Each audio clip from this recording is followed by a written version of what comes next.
ভাই অনেক দিন ধরে ওয়েট করতেছিলাম কবে আমার ভাই এই পৃথিবীতে আসবে। অবশেষে শবে কদরের দিনে আল্লাহর রহমত হিসেবে আমার ভাই এই পৃথিবীতে চলে এসেছে।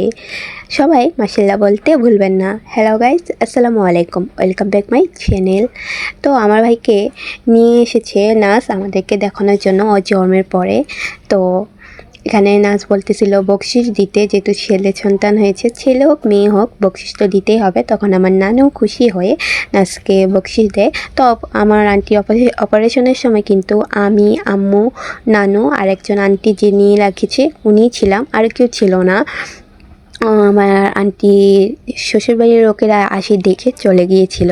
পরবর্তীতে যখন আমার ভাই পৃথিবীতে আসে ওর দাদুকে ফোন করে জানানো হয়, এরপরে ওর দাদু আসে আর আমি আমার নানু নামাজ পড়ে পড়ে দোয়া করতেছিলাম ওই জন্য পৃথিবীতে ঠিকভাবে আসে। তো আমার নানু বলতেছিল আমার আন্টি অনেক কষ্ট করেছে, আর আমিও এদিকে বলতেছিলাম যে আমার ভাইটা যেন এইভাবে সবসময় হাসি খুশি থাকে, সবাই ওর জন্য দোয়া করবে। তো দেখুন কি সুন্দর লাগতেছিল আমার ভাইটাকে, একদম পুতুলের মতো।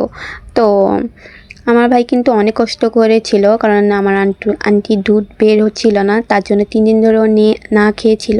পরবর্তীতে হসপিটালে ডক্টরের পারমিশন নিয়ে ওর জন্য কোটার দুধ নিয়ে আসা হয়। আর এটা হচ্ছে ওর জামা কাপড়, অনেকজনই এনেছে ওর জন্য জামা কাপড়। পরবর্তীতে আমরা চলে যাই নিজের বাড়িতে, পরে ও সর্দি রাখা হয়। তো সকালে নাস্তা খাওয়ার পর এখানে কাজ শুরু হয়ে যায়, অনেক কাজ। তো যেহেতু অনেক মানুষের আয়োজন করা হয় তাই বাবুচিকে দেওয়া হয় রান্না করার জন্য। তো বাবুচি যেহেতু এটা নাকি প্রথম রান্না ছিল, এভাবে নাকি আগে কোনো দিন এত রান্না করেনি, তার জন্য কিন্তু উনি ভালোভাবে রান্না করতে পারেনি। একটাতে লবণ বেশি হয়ে গেছিলো আর একটাতে ঝাল বেশি হয়ে গেছিলো, কি বলবো। তো যাই হোক, এখানে কিন্তু ডিমের খোসা ছড়িয়ে নিয়েছে। এরপর এখানে মুরগির রোস্ট, পোলাও, তারপরে চিংড়ি মাছ, তারপরে গরুর মাংস, ডিম, ভাত, তারপরে মাশকালের ডাল। আর এখানে কিন্তু দই আছে, যে দই দোকান থেকে কিনে এনেছে। তো এত কিছু করা সম্ভব না ঘরে, এর জন্য।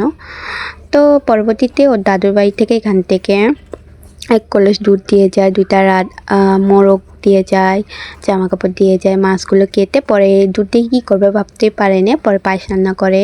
আর এখানে মাছ, ওদের দেওয়া মাছ, শসা, তো পরে পান সুপারি। এরপরে আমি সবার জন্য শরবত বানাই যেন মেহমানরা আসলে দিতে পারি।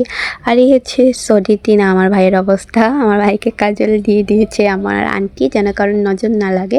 সবাই আমার ভাইয়ের জন্য দোয়া করবেন। আর হ্যাঁ, ও যেন এভাবে সবসময় হাসি খুশি থাকতে পারে। আর হ্যাঁ, সবাই ওরে দেখে মাশাআল্লাহ বলতে ভুলবেন না, একবার হলো মাশাআল্লাহ বলবেন। মাশাআল্লাহ মাশাআল্লাহ, আমার ভাইয়ের জন্য কারো নজর না লাগে। আজকে এখান থেকে বিদায় নিচ্ছি, আল্লাহ হাফেজ।